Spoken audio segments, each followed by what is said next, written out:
Good morning అండి. ఇవాళ బౌద్ధ సంగీతాల్లో లాస్ట్ క్లాస్లో మనం మొదటి సంగీతి రెండో సంగీతి తెలుసుకున్నాం. ఇప్పుడు మూడవ సంగీతి గురించి ఒకసారి చూద్దాం. మూడవ సంగీతి గురించి చేస్తాం. ఇది క్రీస్తు పూర్వం 250 BCలో జరిగింది. ఎక్కడ జరిగిందంటే పాటలీపుత్రం,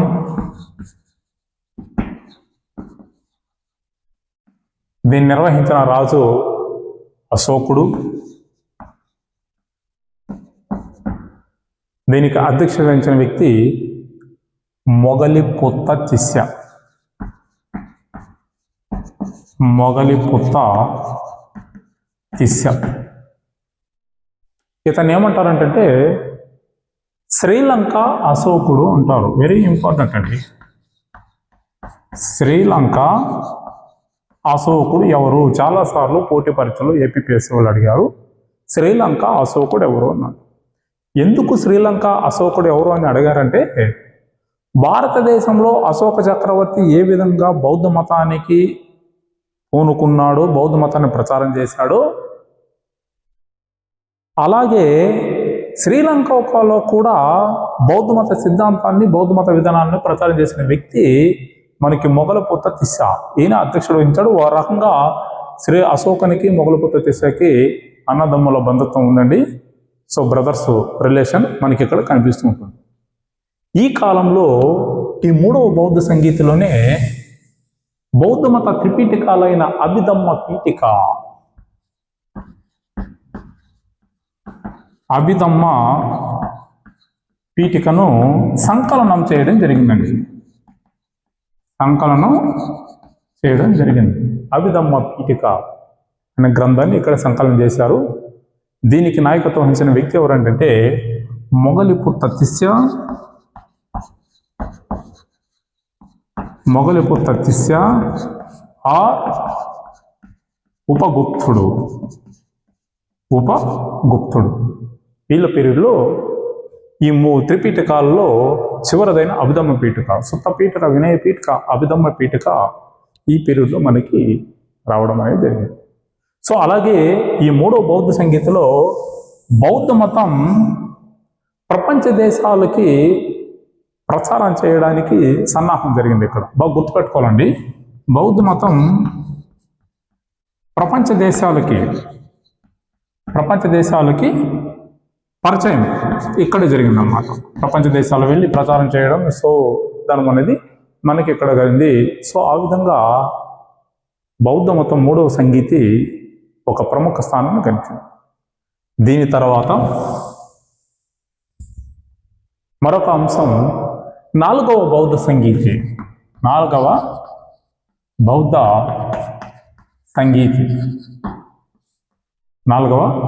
సంగీతి ఈ నాలుగవ బౌద్ధ సంగీతి ఎప్పుడు జరిగిందంటే 72 AD. రాజు ఎవరు అంటే కనిష్కుడు.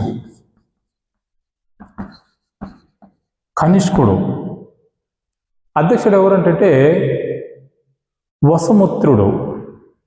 డిప్యూటీ అశ్వఘోషుడు. వసమిత్రుడు డిప్యూటీ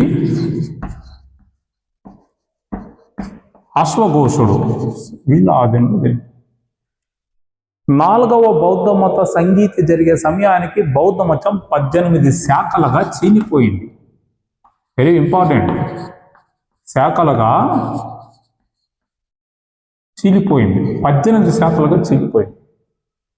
ఈ 18 శాఖల్ని ఐకమత్యం చేయడానికి నాలుగవ బౌద్ధ సంఘం ఏర్పాటు చేసింది. సో వెరీ ఇంపార్టెంట్, బాగా గుర్తుపెట్టుకోవాలి. ఆల్రెడీ రెండవ బౌద్ధ మత శాఖలో 2 శాఖలుగా చీలిపోయిందని సంగీతంలో మనం చెప్పుకున్నాం. నాలుగవ బౌద్ధ సంగీతం వచ్చే సమయానికి 18 శాఖలుగా చీలిపోయింది. ఒక ప్రముఖ చైనా యాత్రికుడు సో ఈ విషయాన్ని తన గ్రంథంలో తెలియజేశాడు. భారతదేశంలో బౌద్ధ మతం 18 శాఖలుగా చీలిపోయిందని, ఈ 18 శాఖల్ని ఐకమత్యం చేసి కేవలం 2 శాఖలనే గుర్తించడం జరిగింది.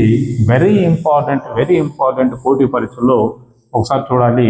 ఏంటి ఆ 2 శాఖలు అంటే, ఒకటి హీనయానం, 2 మహాయానం. ఇది బౌద్ధ మతంలో ఉన్న 2 శాఖలు. 4వ బౌద్ధ సంగీతి తర్వాత హీనయానం, మహాయానం, వజ్రాయనం చివరిది బౌద్ధ మతంలో వజ్రాయనం అనేది మనకు కనిపిస్తుంటుంది. ఈ హీనయానం మహాయానం అన్నది ఏంటి? వీటి యొక్క ప్రధాన ఉద్దేశం ఏంటి?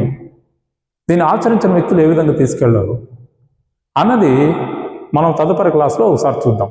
సో ఇవంటి బౌద్ధ మతంలో ఉన్న కీలకమైన అంశాలు, బౌద్ధ మత శాఖలు, బౌద్ధ మత సంగీతంలో మన పోటీ పరీక్షల దృష్టి ఇంపార్టెంట్. వీడియో చూసిన ఆస్పిరెంట్స్ కంటే ఇటీవల కాలంలో టీఎస్పీఎస్సీ వాళ్ళు పోలీసు ఉద్యోగాల నోటిఫికేషన్ ఇచ్చారు, ఎస్ఐ అండ్ కానిస్టేబుల్. అలాగే ఆంధ్రప్రదేశ్లో త్వరలో రాబోతున్నాయి. నా కంటెంట్ ఇదే. నేను డిజిటల్ బోర్డులు పెట్టి డిజిటల్ బోర్డులు ముందునే రాసేసి దాన్ని చూసి ఎక్స్ప్లెయిన్ చేసేది అది కరెక్ట్ కాదేమో అనిపిస్తుంది. ఎందుకంటే డిజిటల్ బోర్డులో ముందునే క్వశ్చన్ ఆన్సర్ అట్లా కాదండి. ముందు మనం సబ్జెక్ట్ నేర్చుకోవాలి, కంటెంట్ నేర్చుకోవాలి. అందుకని నేను ఇట్లా ఈ బోర్డునే వాడుతున్నా. బహుశా కొంచెం రైటింగ్ కూడా చక్కగా కనిపించకపోవచ్చేమో, కానీ వాయిస్ కూడా వస్తూ ఉంటుంది. కంటెంట్ నచ్చితే లైక్ చేయండి, షేర్ చేయండి, సబ్స్క్రైబ్ చేయండి. కంటెంట్లో ఏదైనా మిస్టేక్స్ ఉంటే, తప్పులు చెప్పింటే కామెంట్ రూపంలో తెలియజేయండి.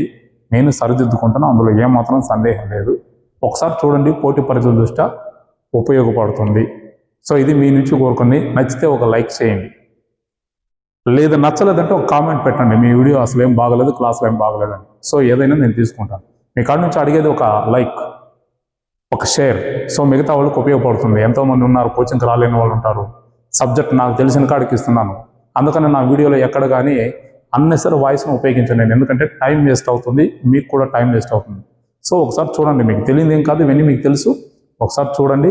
దీంతోపాటు డైలీ షార్ట్ వీడియో పెడుతూ ఉంటాను, ఒక 3 ప్రశ్నలు, దానికి సమాధానాలు కూడా ఇస్తూ ఉంటాను. ఒకసారి చూడండి, నచ్చితే లైక్ చేయండి, షేర్ చేయండి. సో మరిన్ని వీడియోలతో మీ ముందుకు వస్తా. Thank you.